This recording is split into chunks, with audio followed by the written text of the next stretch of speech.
If you dream of your motorcycle, if your day isn't complete without some time in the saddle, if all you need is the open road and a full tank of gas, well, you've come to the right place, because this is Throttled, and it's starting now. Here is your host, Kevin McKinney.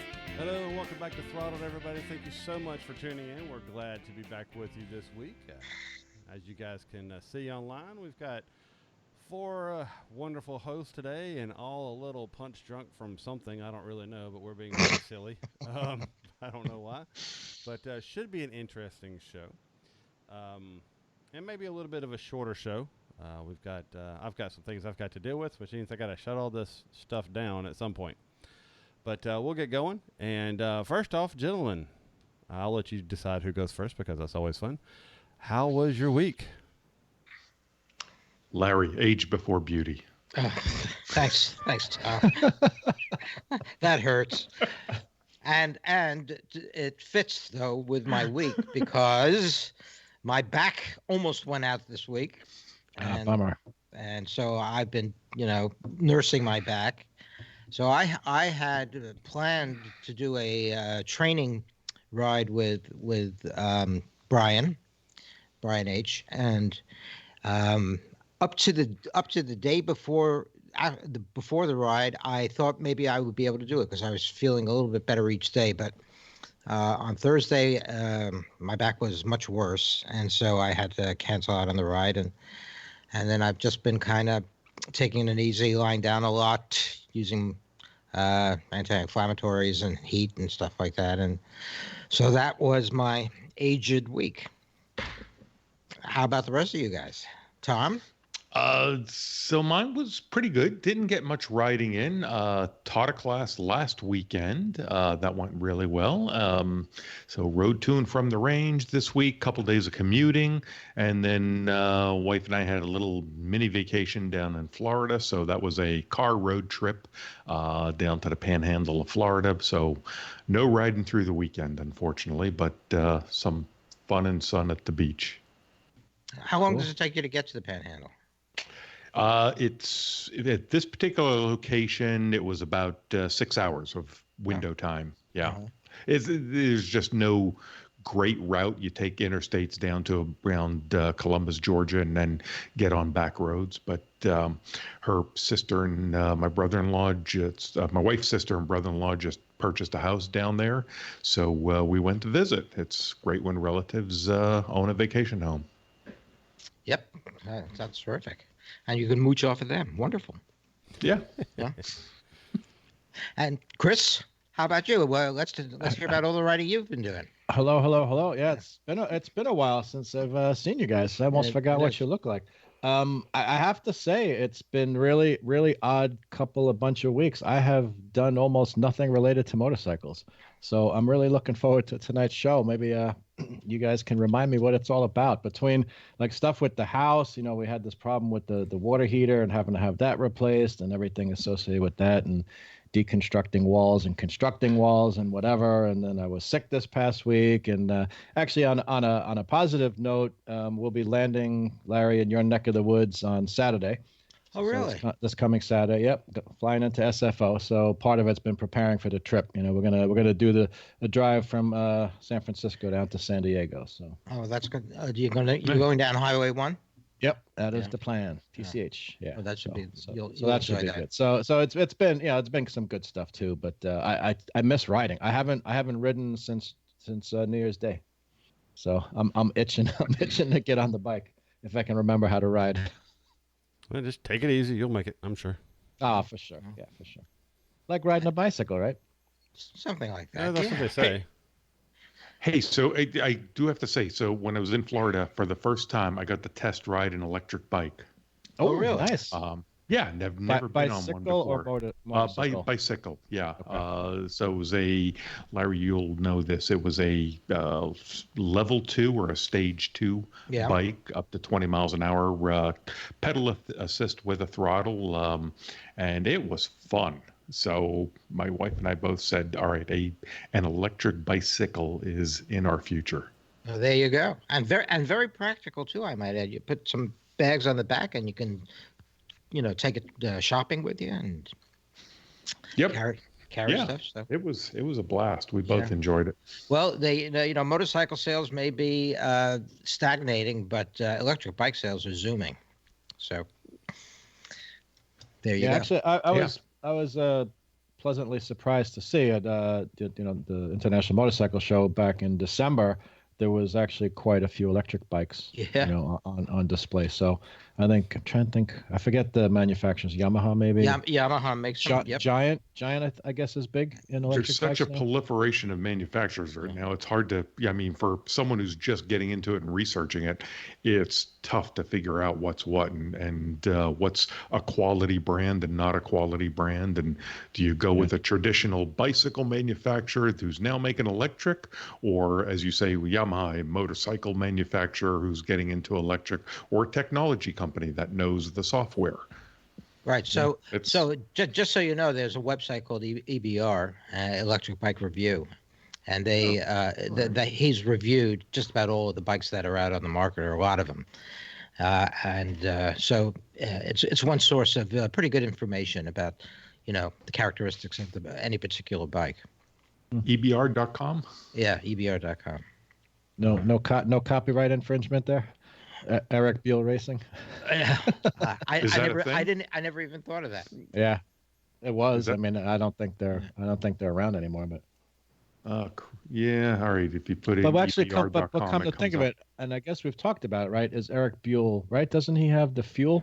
Yep, he has. Is that fuel. bicycle or motorcycle? Both. Electric bicycle, right? It's both. Yes. Both.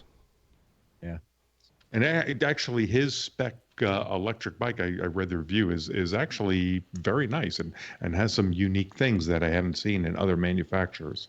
Well, in terms of the copyright, you're probably right, because the website I'm talking about is called electricbikereview.com. Okay. Well, remember, the EBR went under, everything was bought, Harley? and then assets were sold. So if that was the domain, then They could have domain was sold. So I yeah, mean, if they're using EBR as their website and they own it, there's no copyright issues there at all if they own that that site. Yeah. So. Now, EBR.com takes you to ericbuellracing.com. That's right. So you have to go to electricbikereview.com. There you go. Okay. Cool. Gotcha. Okay. Just did it. So All welcome to the electric bike show. Apparently. Yeah, exactly. Apparently. That's well, Kevin, and what the about you? electric What bicycle. We have electric to be specific. Electric bicycle. That's right. Show. Yeah. All right. So, well, Kevin, how about you? Other than digging your motorcycles in your garage out of the mud, did you actually find anything? Apparently the water drainage issue around my house has changed. Issue as being a new thing. Condition, I guess, has changed lately, and we were surprised on Wednesday with a kind of flash flood situation that had a river slamming into the side of my house. And flooded my garage, left about half inch of mud, a quarter inch probably of mud on my driveway. And so I've been digging, spraying, shoveling, sweeping that all weekend long, since that happened on Wednesday, in between various rainstorms and stuff, which left me today just kind of wanting to do absolutely nothing. I would be doing more of that today, but apparently we're getting another 5 to 9 inches here in the next few days. And I'm just like, well, if it's about to happen again, why am I cleaning all this stuff once I saw that? So I kind of pulled back on that and started praying that it's not that bad, as we're trying to figure out what's technically causing this. We have some ideas, but you guys don't really care. So that's kind of the situation. So I haven't been on the bike. I did get the bikes out while we were cleaning and started them all and let them run for about 20 minutes. Just to kind of let them get warmed up and everything. But it didn't get in the house, and it didn't get anywhere close to the engines or the exhaust of any of the bikes. It was more of the stuff that was sitting on the floor got ruined. I have a huge pile of, hey, help me clean out the garage of stuff that I personally didn't want. So my wife's kind of not in the same boat, but hey, that's kind of what's been going on with me lately, unfortunately. Today would have been a great day to ride. Hopefully we'll get more days like this, looking at the future weather and temperatures. Not likely. So I may have missed my last window for a while to get out for a nice dual sport ride on the weekend. So, but That's such is that. life, right? Yeah. Now, since we were talking about electric bikes, I have to point out that I just saw this somewhere on the web. I put in the URL for this, but take a look at the Rungu. Is that like a spaghetti sauce? It sounds like it, I know, but it's actually not. It is, believe it or not, a three-wheel. Okay, yeah, I saw that. Oh, that thing. It's a An three. electric Nikon bicycle. It's a three-wheel electric bike. It looks kind of like a Nikon. The two front suspended wheels, except these are full-size wheels. It looks like. I have to say, I was purposely not going to bring that one up. I knew. I figured that. So I wanted to point out that old Lar may once again be on the right track, even though I get a lot of abuse and ridicule for this. But this is a bike specifically designed for, obviously, for mountain biking off-road use, and especially in muddy and conditions and in soft sand. And it's got two big front wheels, full shock suspension. It's battery, got a big honking battery and mid-electric motor. And for a mere, I don't know, somewhere around $5,000 to $8,000. $35,000 to $6,500. $35,000 to $6,500. One of them can be yours. Yes. And I imagine they're a bit on the heavy side too. Hey, look at. You think? Yeah. But somebody thinks that having two front wheels is a good thing to do. I'm just saying. Yeah, I looked after my initial expletive when I saw the pictures. It was more of this is a solution looking for a problem. Well, it doesn't sacrifice anything running in soft sand, snow, and mud. So for people who want to bike in difficult conditions, something like this might be just the ticket. Now, if this was all-wheel drive, I'd be really impressed. Yeah, that's true. But That's I think that would be I think it's interesting. just rear wheel. Yeah. So, It's just rear but wheel. only Yeah. the front wheel turns. So if you're turning to the right and you've got two wheels back to back, one wheel's turning right, the other wheel's. I don't know. It just seems like that. It's would be the true electric alternative to a quad. Just No, saying. that would be a four-wheeled. No, vehicle. they're saying they're saying that this it says it right in the promotion here that this is a true electric alternative to a quad. It can produce up to 169 foot-pounds of torque, and that's enough to pull you and all your gear up to 40% grade. Yeah, and MV Augusta says they have the best logo in the world, and we know that's not true. So. Well, I recognize that the design may need a little bit of refinement, but don't knock it till you try it. True, and maybe one of these days at some motorcycle show that never seems to come to Alabama, we'll get a chance. So. Motorcycle shows don't come to the Southeast. I don't understand that.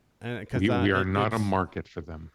I don't understand. I guess because we're out riding while everybody else is snowed in, that's why they do it. Perhaps. Yeah. So. Oh no! Now hang on here. There is an SC model, the Super Custom. Yeah. It says thinking about a version with two motors, 3-wheel drive in yellow. We were almost done with this too, Chris. I just had to say appreciate this. This is so cool. The Super Custom is your opportunity to spec out a custom electric juggernaut with the help of Rungu. So just want to let everybody know in case anyone's interested. All right. Well, I just want to point out that if you click on the image, as they say, to go to the page where you can design your bike like that, it says that page doesn't exist. So Yeah. Okay. All right. Okay. So Moving there on. we go. All right, so we're going to take a second and But thank hey, our Throttle crew members for we're- apparently helping us put on an electric bike show. Let We're your bringing bicycle all show. the news that you never want to hear. About that topic, you're absolutely right. So let's give a huge shout out to Autumn, Jerry, John, Rodney, Nick, Don, Alex, David, Ralph, Stephen, Lloyd, Michael, Dan, TC, Jorge, Randy, Sean, James, Tyler, Paul, Jeff, and Chuck. Thank you all very much for supporting the show. If you're interested in joining the Throttle crew, you can go to the website, throttledpodcast.com. Hit the scroll to the bottom. There's a Patreon logo. You can click on it. It'll get you signed up, and we would really appreciate it. I still owe everybody a bunch of stuff, and I horribly say that I've been neglectful, and when I have thought about it, I've just been lazy. I will admit it. I need to do that one of these days, and I'm probably going to try to double up on some efforts there to make amends for some of the delay in getting you guys stickers out. Maybe send a couple in each package, more than I normally do. But for the short time, thank you all for doing that. If you'd like to support the show, we'd really appreciate it. It helps us keep the lights on. And Lord knows that helps out a ton. All right. So let's get back to... Yeah, well, Rodney just said no, just no. Yeah. Well, so that's I guess that sums it up quite beautifully. All right. So let's go ahead and I guess jump into the news. We don't really have a main topic, I don't believe, this week. I actually, there were a couple of things we could talk about. I see news. I don't see topics. I just see news. Well, scroll down a little further. Okay. It's new. Okay, there we go. All right, let's do it. Well, we've kind of done that one before, but we'll do it again one more time. Your dream bike or your last bike. Explain the topic. Tom? Did I put that one out? No, I did. Oh, as far as my dream You're bike? supposed to explain the topic, Larry. I just wanted to put you on the spot, Tom. I've been trying to when I saw this a few hours ago, I've been trying to think of what my dream bike is, and what came to mind was the Liza's podcast and their phrase for this as to your dream bike. But go right ahead, explain this one out. So I got this from somewhere else. I can't remember now where, but the idea is there a bike out now that you really aspire to, and that would encompass all of the things that you want in a bike, or if not, what would be your dream bike? What what do you envision as being the prerequisites for the bike that would satisfy all of your needs? Conversely, what do you think about as the last bike that you'll own? And that may be different than your dream bike. What kinds of requirements or features do you anticipate on the last bike that you'll be riding? Presumably when you're at a different phase in your life. All right, so let's just stick to the dream bike because we are going to try to have we're going to have to have a little bit of a shorter show today. So we'll do dream bike, and maybe we'll do give us time to think about what do we think our last bike that we'll ever own will be. Well, I'm kind of closer to the last bike than the dream bike. so Larry wants to know what should he buy next week. We really better talk about the dream bike then. So, well, I mean, I can't help that, Larry. We'll talk about the one your that one next week. So all right. Well, I just hope I'm still around to do it. Yeah. And as we hope you're around every week there, Larry. Anyway. So Chris, why don't you go first? What's your dream bike? Dream bike. Wow. Just things that kind of come to mind. We haven't kind of laid out parameters. This is like money's no option, whatever. Sure, but money's no option. I mean, it's a dream bike, right? You don't. If you dream realistically, your dreams suck. So let's. I mean, money's no option. Availability is no option. What's your dream bike? It could be 150 years old, or it could be not here yet. Yeah. Oh wow! So this it's going to take me a couple hours to answer this question then. But so let's start. You have about this. 3 minutes. Okay. Dun. So honestly, I would say, I'll start with this. The bike I have now, the what the heck is it again? Is Z900RS? I can't remember. It's been so long since I've ridden, I can't remember what I'm riding. But set up like the H2. Maybe you should be thinking about your last bike too. The big, because I love the styling of this bike. I happen to like the H2, like the H2R or well, I wouldn't not the R, but the SESX and all that. But I don't like that transformer styling. So if you could take the H2 motor with the supercharger, put that in the Z900 RS chassis, I think that'd be really cool. And then let's throw in some heated grips, because that's one thing I feel like I'm missing. And I'd be pretty good. I'd be pretty good for a while. You need some bags, right? I've got bags already, but yeah, well, okay, so that's fair. Yeah. I mean, I've got those ugly rectangular Givi bags, so like some nicely styled bags that kind of looked a little bit They're better. aerodynamic. They're not ugly. Right. Well, no, they're pretty ugly. I was trying to help you out there, Chris. But, That's okay. No, I appreciate the effort. But yeah. All right, Tom, what do you got? Yeah, I'm not sure, because I have to think of it as all my bike purchases and my bikes that I like and want all have to have some type of practical purpose. So this would have to be dream bike of completely off the wall and an outrageous toy that has absolutely no practical purposes whatsoever. And I always go back to they're a little dated now, but the Confederate Hellcats. Oh yeah. Just with that girder front end, just look outrageous. They're silly, stupid, but they always intrigued me as far as, okay, that'd be neat to have if I could. Did we do I remember reading an article. Did we actually do coverage on the Confederate about them still being alive and everything?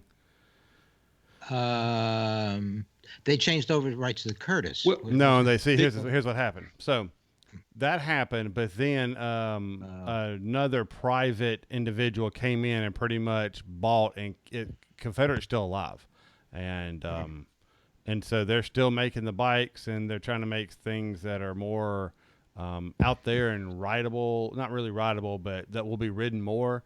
They admit that most of their bikes, well, not most, a large portion of the bikes are show kind of bikes that people buy and rarely ride. They only ride them to special events and stuff like that, or it's not daily commuter kind of things.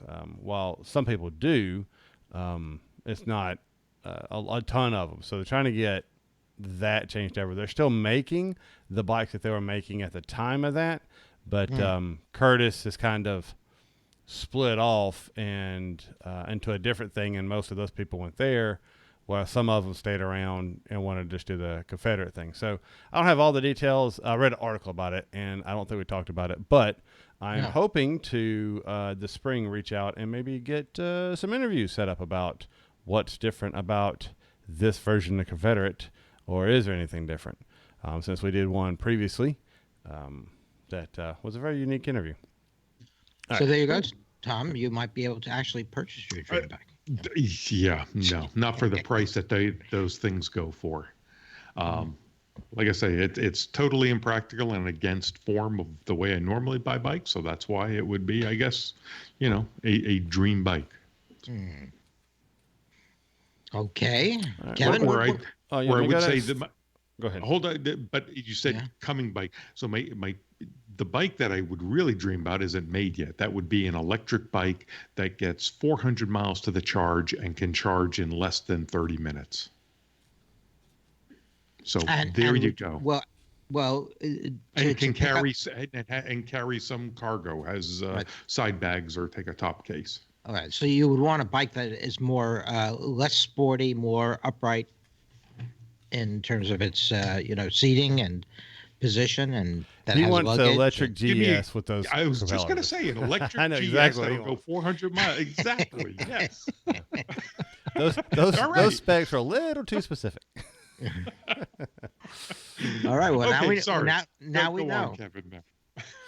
So, geez, I mean, my bike, I don't have.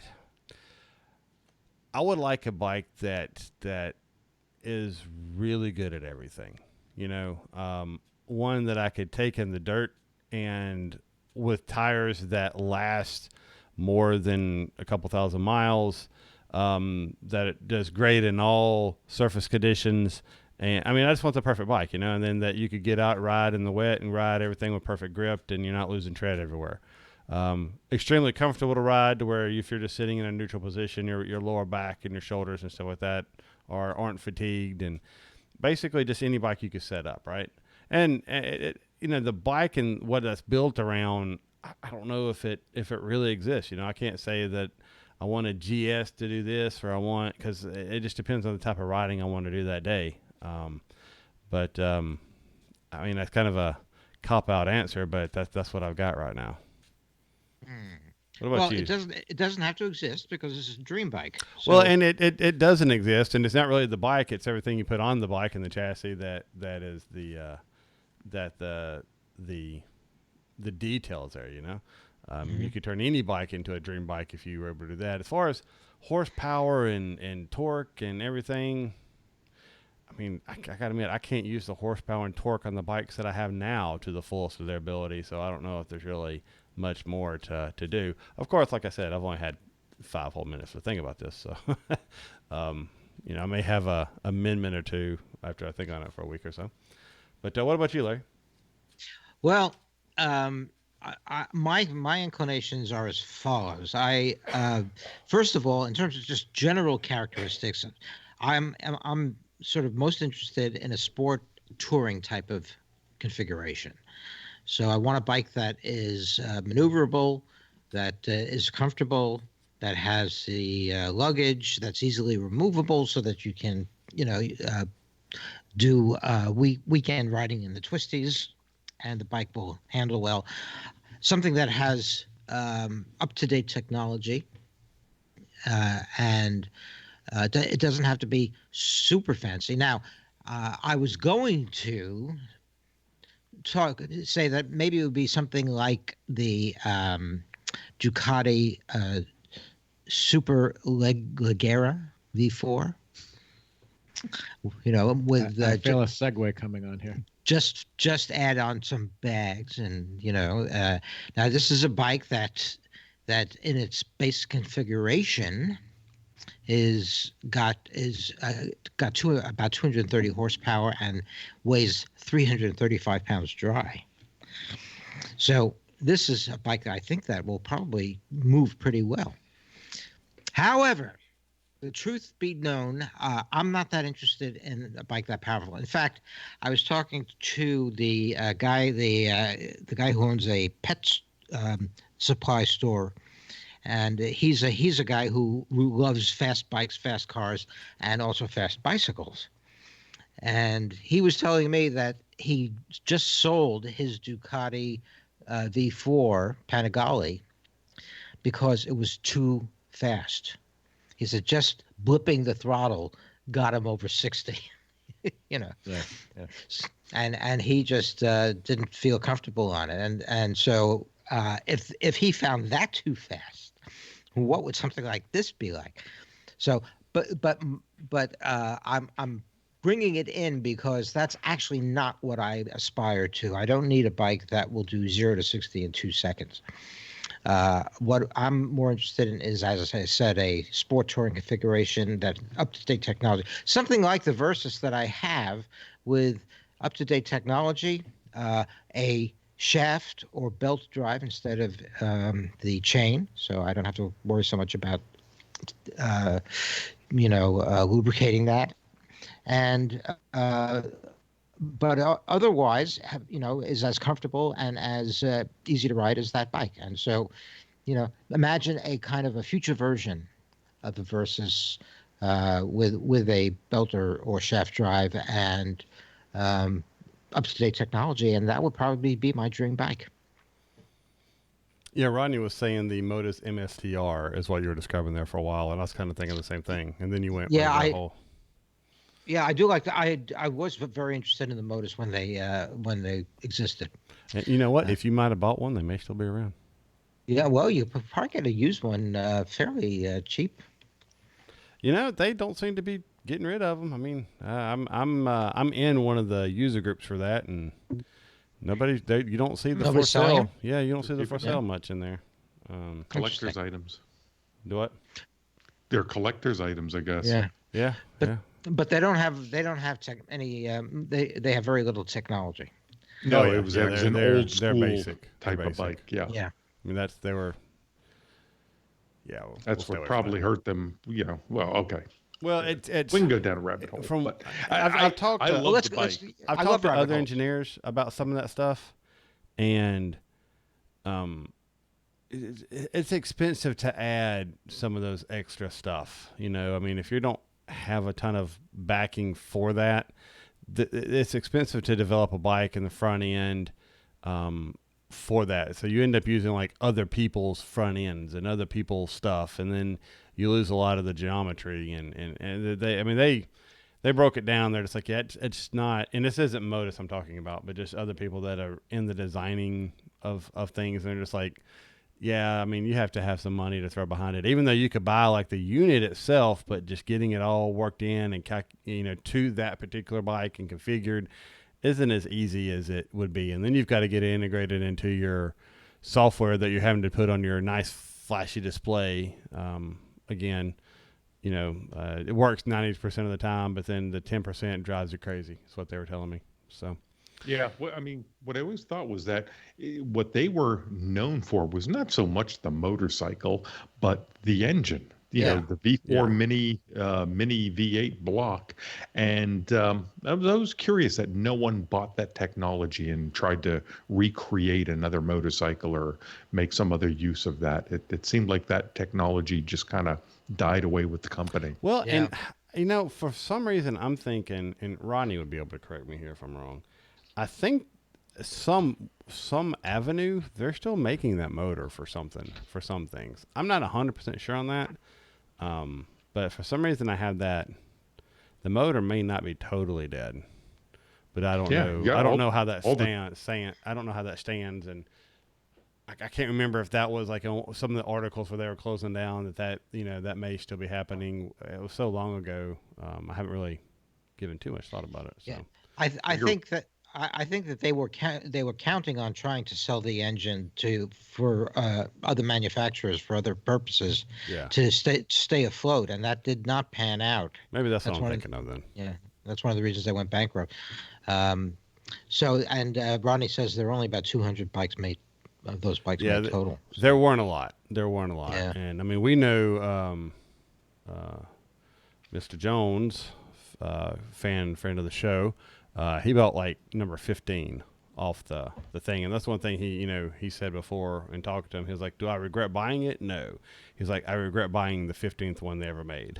It's like, there's some issues there, but, and he's been a vocal advocate and honestly, honest critic. I mean, he's a real world user and had real time expectations and real life circumstances, so he definitely did that. All right, let's that last sentence made no sense, but whatever.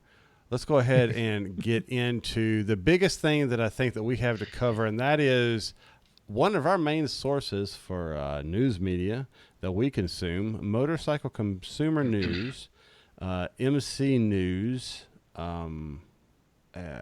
has decided. I guess their parent company decided that they will be no more.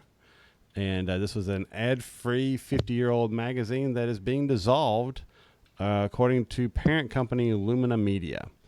So this is kind of sad to see.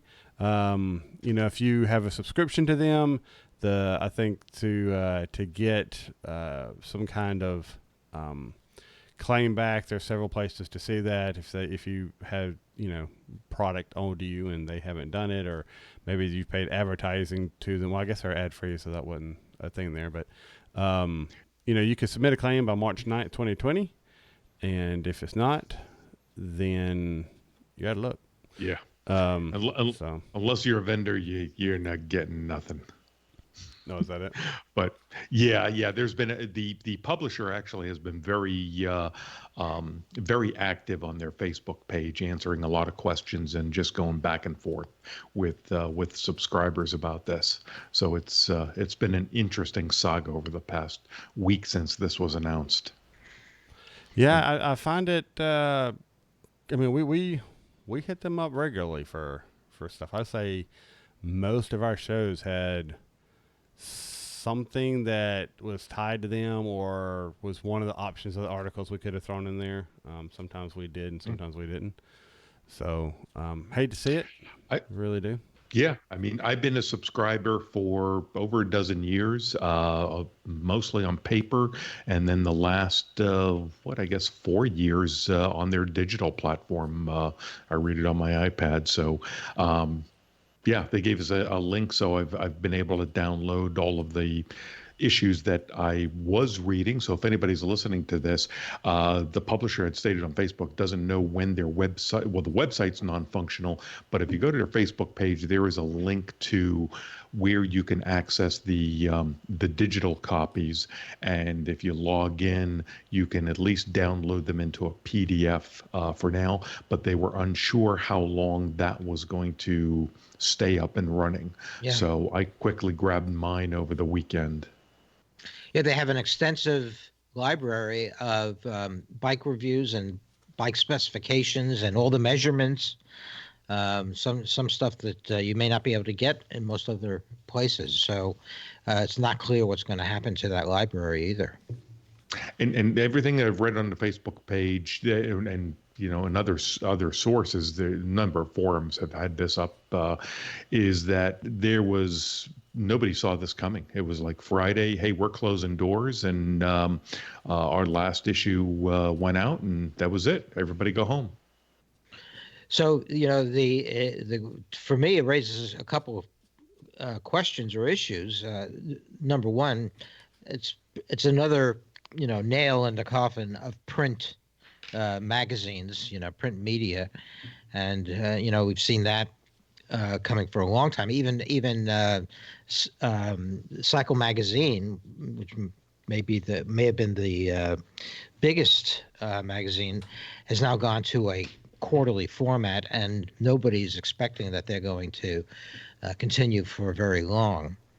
So this does seem to be the trend in print media that is to go away. And the second issue it raises is it also showing a trend in terms of declining interest in motorcycles? Yeah, don't know. I've heard some pundits saying that Cycle World may be gone as well. It's gone to a short print. This MC News just held a unique place in the industry because they didn't take advertising. Their bike reviews and gear reviews were always thought of, at least I always thought of them, and I think several people did, that it was the non-advertising view of the product because you didn't have a full or 2-page ad from the manufacturer right next to the review.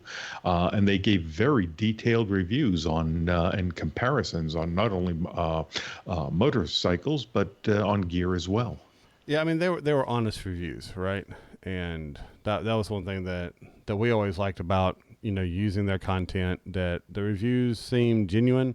They told you the good and the bad. There was never a perfect bike. And you go to some of the other places, and because they do take the advertising and they do take money from these manufacturers, you get the good and some of the so-so, but you never really get anything like, hey, they need to work on this. And you got more of that with MC News. And I always appreciated what they provided a lot. I mean, I thought they always did a good job. There's very few of that out there now, but it may have been part of the issue is usually in that kind of situation, maybe they weren't the first couple out with a review. They have, if they bashed your bike, you might wait a little bit before you provide them a bike, and they may not get the invites always to the releases and the premieres, depending on what the bike may be. I've heard like Fort 9 and some other places that do the same kind of honest reviewing have an issue because, they want all the good press to get out there first, and that's what people that are really interested in the bike are going to pick up on. So, but to quote Dr. Egon Spangler from 1984, print is dead. Yeah.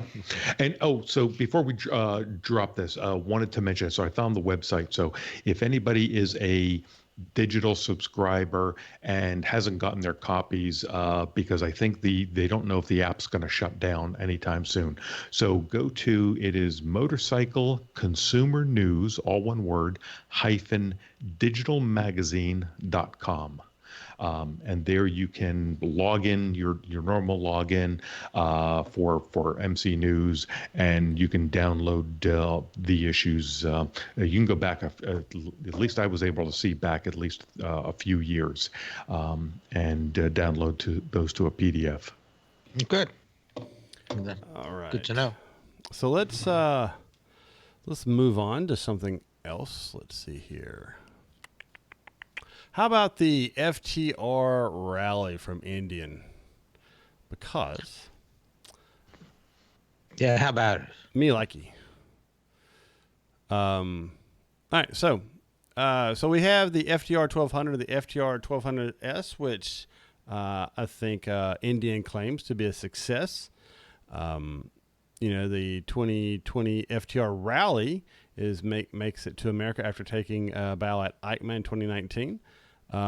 So a couple of the differences that we have here, the main one is a Pro Taper aluminum handlebar that puts you much more in a very ergonomic, neutral weighted position.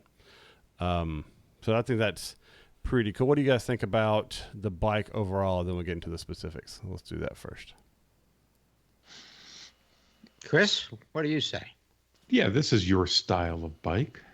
Yeah, it is somewhat cool. I mean, it's it's another option. I was just kind of taking a look here. It mentioned that you mentioned the handlebars. It mentioned this is the first FTR with spoke wheels, which is kind of interesting. Which I guess actually kind of is. I guess the flat track bikes must be spoked wheels, right? Yeah, paid attention. So it's kind of reminiscent of that. I like the color scheme.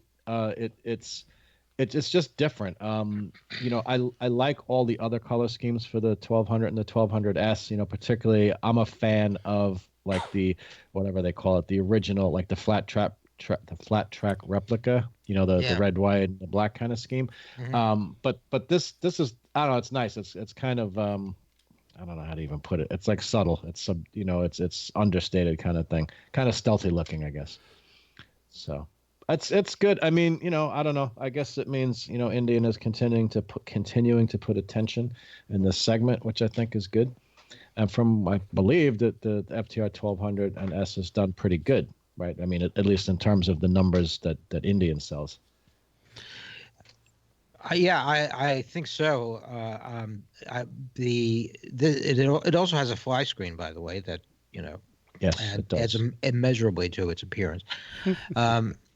And the big thing is a brown seat. So, yes, of course. Right? There you go.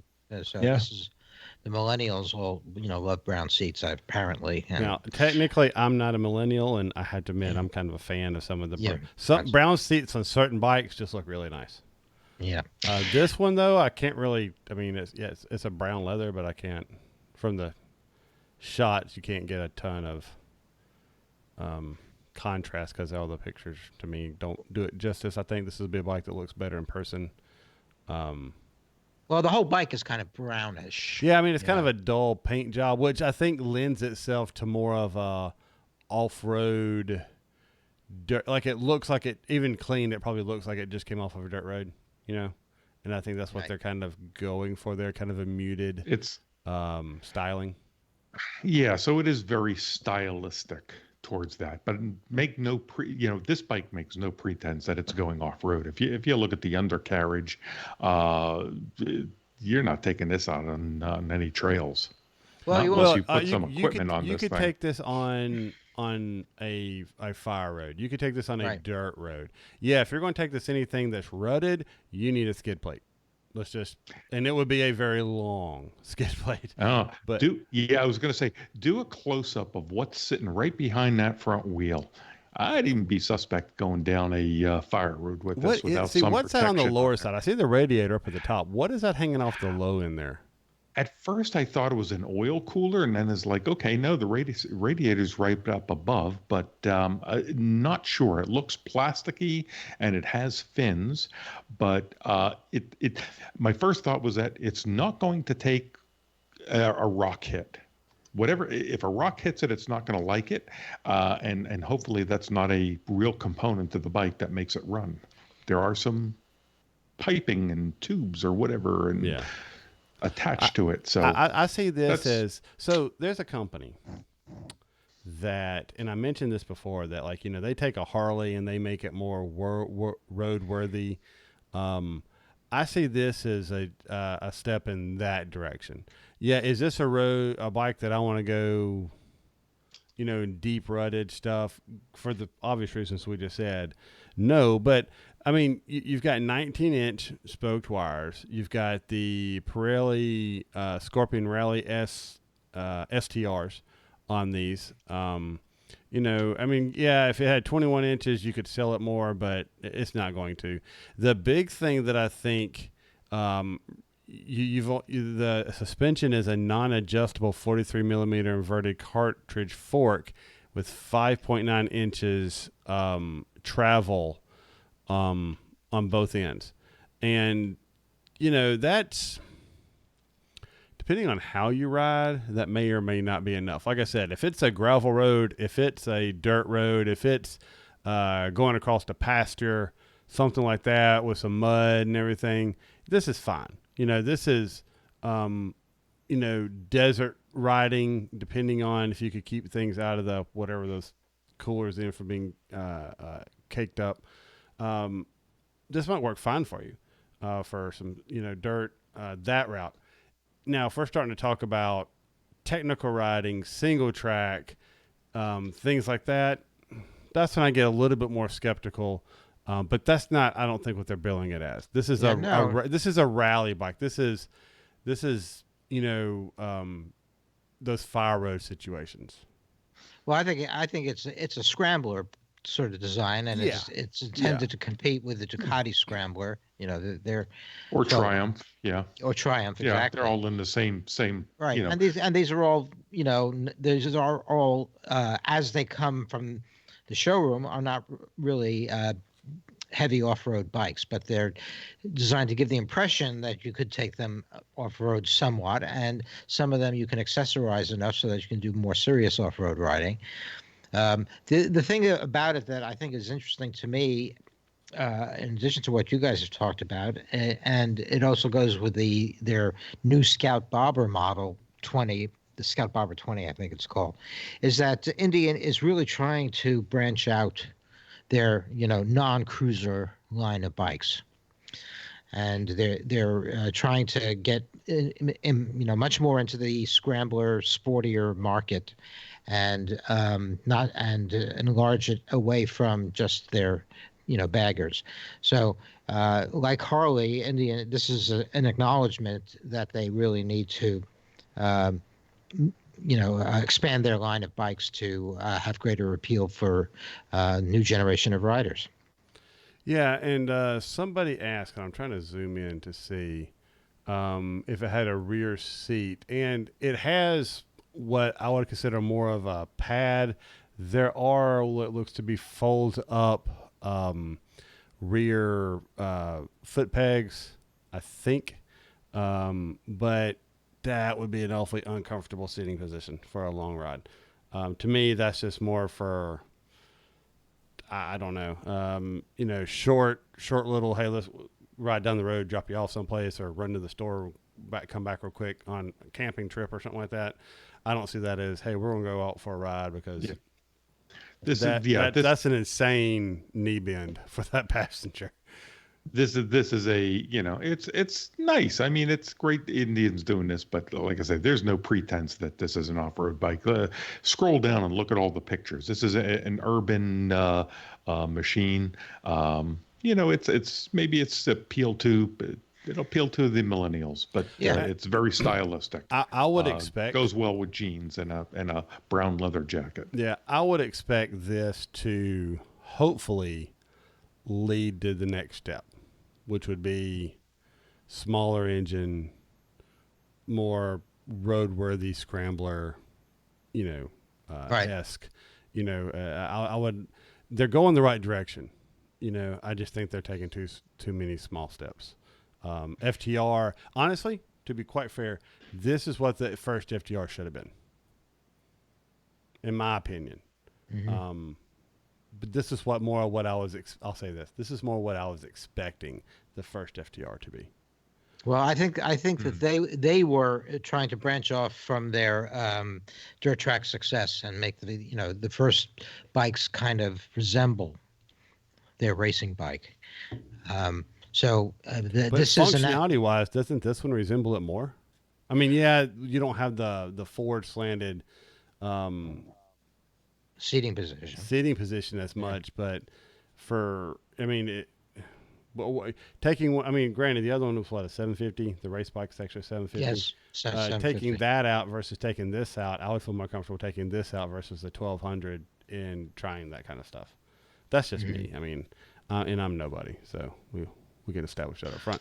So I just caught though that sorry, I haven't seen a picture of the FTR or seen it in person in a little while, but I'm guessing the original FTR had aluminum rims. It does say this is the first FTR with wire spoke wheels. Yes. Well, the first sold. I mean, I think the 750, the one that actually raced with, has wire rims. Has wire, but the 1200 does not, don't. right?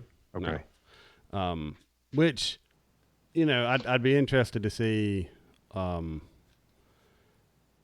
would be interested to see this bike in some light off-road situations. I'd be interested to take this bike in some light off-road situations. My thing is I still think for my size, I would need risers to do it.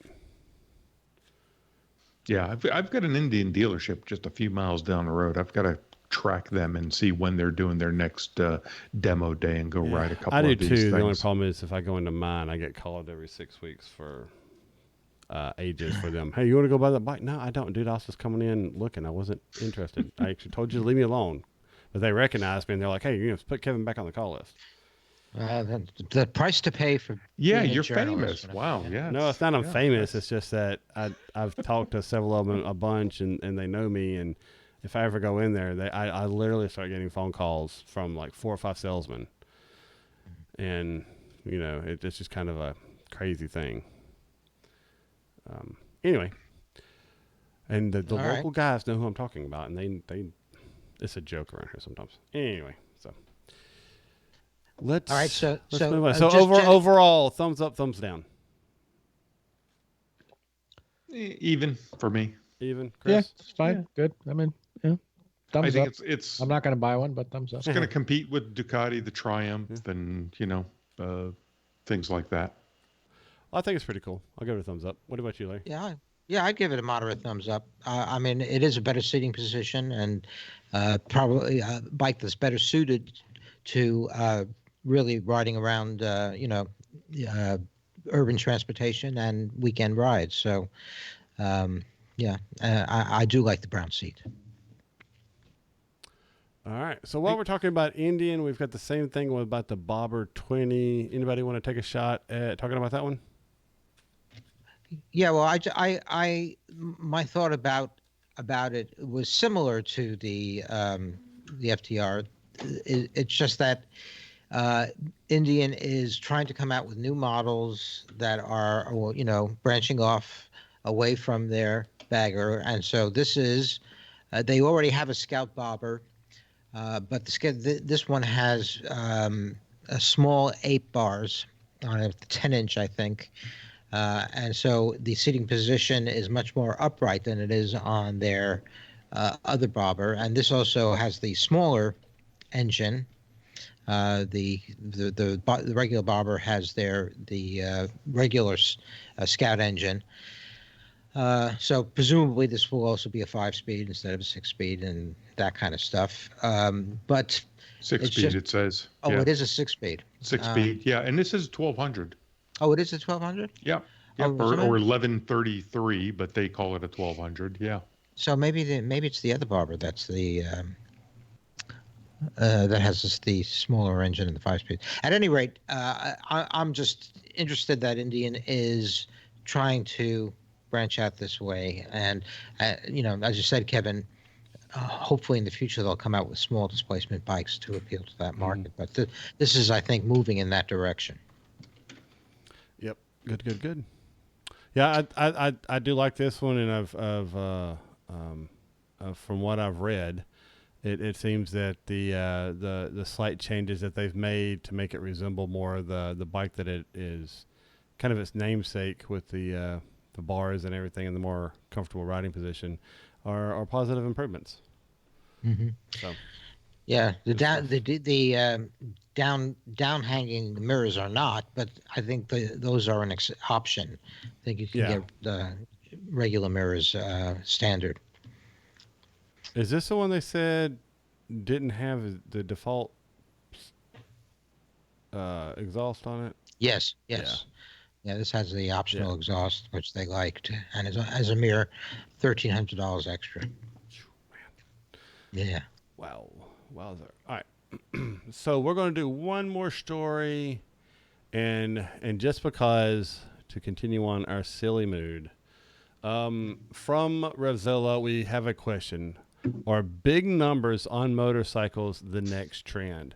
So now let's clarify. We're literally talking about painting big numbers on motorcycles. That's it. That's what we're talking about. And so some examples. The Triumph's new Alpine edition, Tiger 1200, has a huge 1200 on it. There's a Ducati Scrambler that has everybody gets a big 54 plate on the side of the bike. BMW has a paint job, it says, for the option 719 that has huge letters 719 on the side of it. And so forth and so on.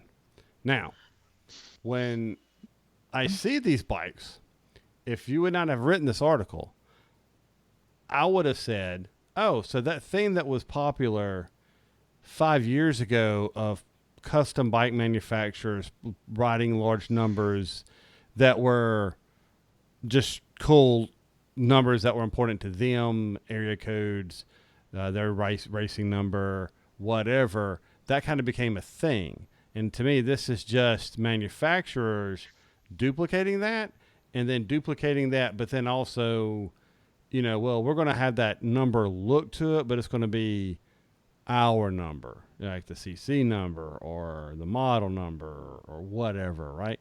So to me, this is just more of like delayed styling that was picked up from the custom side and brought over here. What do you guys think? Meh. Well, you're going to see more of it, put your giant CCs on the side of the tank or something along that line. It seems to be, does seem to be a trend that more and more bikes are doing that as far as the graphics. But the numbers don't necessarily reflect the displacement of the bike. Nope, not all the time. Not all the time. The ones that are putting it on the tank, it appears to, but then you've got some of the cafe bikes that are putting like race plate numbers on it, which would be neat if you could put your own, get your own number so that at least it's unique to you. It's again, it's stylistic. Well, you can get your own number. You just go down to the local paint shop and you tell them to put this number on it. There you go. But BMW puts a number on their bike, the R9T, that has 719, which has nothing to do with the displacement. It's not the number that was manufactured. It signifies that this was a custom. Yeah, that this was a custom bike, and right. that to me seems unnecessarily ostentatious. It's like, well, I mean, it's a BMW. Well, yeah, but Ducati has that giant. Their 1100 Scrambler has, their 1100.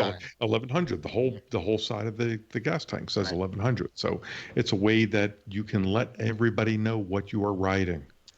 Now, muscle cars used to have that, right?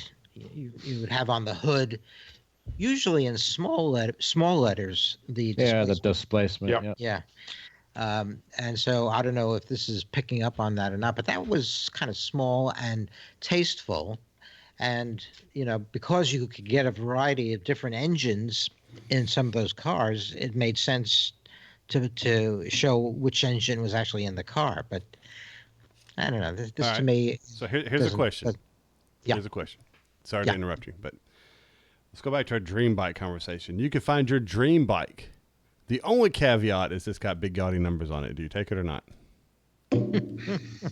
If it's free, yes. Well, then it's not my dream bike. Well, I'm just saying it's If the it's only free? caveat Well, if it's got numbers. of what is available. Is that's it? Would you take it? Well, I would object on the basis that if it has numbers plastered over it, it ain't my dream bike. But if it was offered to me for free, as we were saying, yes, sure, I'd take it, and I'd ride the hell out of it too. If I could do away with it, yeah, I'm more in the favor of stealth type of bikes than having the CCs or horsepower or whatever plastered on it. Yes, subtlety. Yeah, I don't mind. Like if we go back and we look, I don't mind. Like honestly, like the 1200 on the Triumph, your leg's going to be there. So unless you're sitting on the bike, or you're not on the bike, it's just that your body's kind of blocking that, right? That one's not bad. And the scrambler that they have with the kind of the number plate on the side of it with 54 that looks removable. Maybe you could get variations of that or get it redone to put a different number that maybe means something to you. That's not that bad because it looks like a scrambler bike that racing plates like that. Don't bother me much. Once we get into the BMW option 719, even the Harley Davidson, well, the 48 to me is more of a. Yeah, that's just Harley. That's well, just it's a 48. I mean, it's not like it's how like the bike whatever. was. It's called a 48, and so and that's only on a limited special paint there. But you look at some of the other ones that they have on. I mean, they're just gaudy beyond gaudy's sake. I mean, I don't know. Anyway. But you also raise another interesting point, which is if you put a tank bag or anything on some of these bikes, you're going to be partially covering the number anyway, and that doesn't seem to me to be a very good look. I agree. I don't like the look. I like a clean look anyway. With other kind of lines. Alrighty. Well, I think that's going to bring the show to a close. I think what we'll do is we'll probably have a larger paddock time next week, and we'll talk about that there. We got a little bit of ways to that particular topic. And, yeah, we do. And everything. So we'll do that. Everybody, appreciate you tuning in, listening. Tom, what final words do you have for the listeners? Don't let weather stop you from riding. It's transportation, not just a toy. Nice. Chris, since you haven't ridden since January, what do you have to? Yeah, I was just going to that? say, the heck with the weather. Don't let anything stop you riding. Which obviously I have, but I definitely. I mean, gonna be away for about a week or something like that, and it's preparations before that. So it's gonna be another couple of weeks before I ride. But once we're back from the California trip, I expect to be kind of back at it, and. I mean, the weather's been fine for riding, which is actually kind of the bummer. Like, it hasn't been super cold. This has been a pretty mild winter for us. But, whatever. So it goes. There's other things I've been doing that I've needed to handle. So, yeah, so looking forward to riding again. And, just everyone I guess that the main thing is ride when you can and just enjoy it. Just enjoy it as best you can. Yeah, I would agree with it, with what the guys are saying. Don't feel any pressure from us to ride. Right. Just ride your own ride, and just as a hint, it's 33 days until flat track season starts. Oh, countdown. All right, so now that, let me say this. Before we totally sign off here, remember, if you want to reach out to the show, hit us up, feedback@throttledpodcast.com, or go to the website, throttledpodcast.com. Click on the contact form, fill that out. We get that to the same mailbox. We appreciate that. Facebook is, Throttled Podcast. Twitter @Throttle Show. And we really appreciate you guys following us and signing up there and following along and interacting with us. We enjoy that a lot. And now that 2/3 of the crew tonight has guilted you into riding, if you do go out there and ride safe. We'll see you all next week. Have a great week, everybody. Great show. Everybody in the live stream, you've been awesome as always. Really appreciate it. Thanks for everything that you do. Yeah, we are. Rodney's saying everybody stay dry, especially if you're in the South. It's going to be difficult to do the next few weeks. I mean, we're in the same kind of weather pattern we were in last year. Just the winter is just awfully wet. And yeah, I got a few days of commuting coming up in the wet, so that ought to be fun. Hey, like 2 weeks, it's supposed to be possibly frozen. It's not going to rain or snow, but it's going to rain then freeze. So it's like it's raining all day and then overnight it's freezing. So be careful with that. So I saw that. It's like, hey, the lows are in 28, and the day before it's raining all day long. So it's like that's always a great thing to do. All right. Well, we're going to go ahead and end the stream. Thanks, everybody, for being online and showing up. We really appreciate you. And hit the like button. We really appreciate that as well. And share it with your friends.